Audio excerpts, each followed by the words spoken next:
Long ago, the people of Israel were under the cruel oppression of the Philistines. 40 years had passed, but once again, God heard the cry of his people. In a small village lived Manoah and his wife, a barren couple who had never had children. But one day the angel of the Lord appeared to the woman and said, "You will have a son. He will be consecrated to God from birth. Never cut his hair, for he will be a Nazirite, and through him, God will begin to deliver Israel from the Philistines." The boy was born and named Samson. The Spirit of God began to move in him from a young age. As an adult, Samson fell in love with a Philistine woman from Timnah. His parents were worried and said, "My son, why choose a woman from among our enemies? She is the one who pleased my eyes." On the way to arrange the marriage, a lion attacked Samson. With his bare hands, he tore it apart. Later, during the wedding, he proposed a riddle, but his wife was manipulated by the Philistines and betrayed him. Feeling deceived, Samson left furious, and the rivalry with the Philistines began.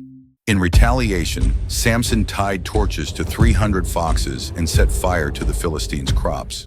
They surrounded him, but the Spirit of the Lord came upon him. Samson grabbed a donkey's jawbone and struck down 1,000 men, saying, "With a donkey's jawbone, I have slain 1,000 men."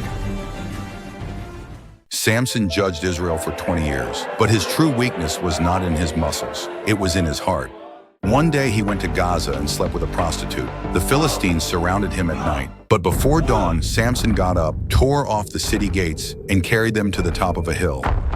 Then Samson met Delilah.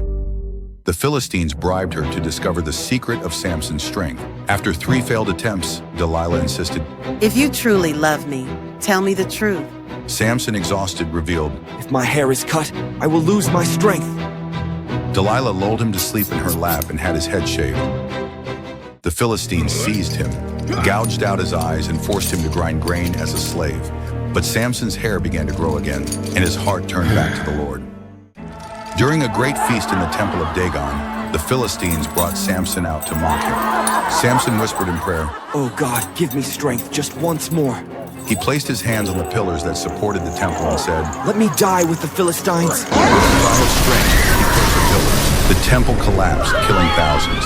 Samson killed more enemies in his death than in all his life. Even with his flaws, God used him. Because true strength does not come from muscles, it comes from faith and obedience. If you enjoyed this story, like, share, and subscribe to Bible in a Simple Way. Wisdom comes from God, and it can change everything.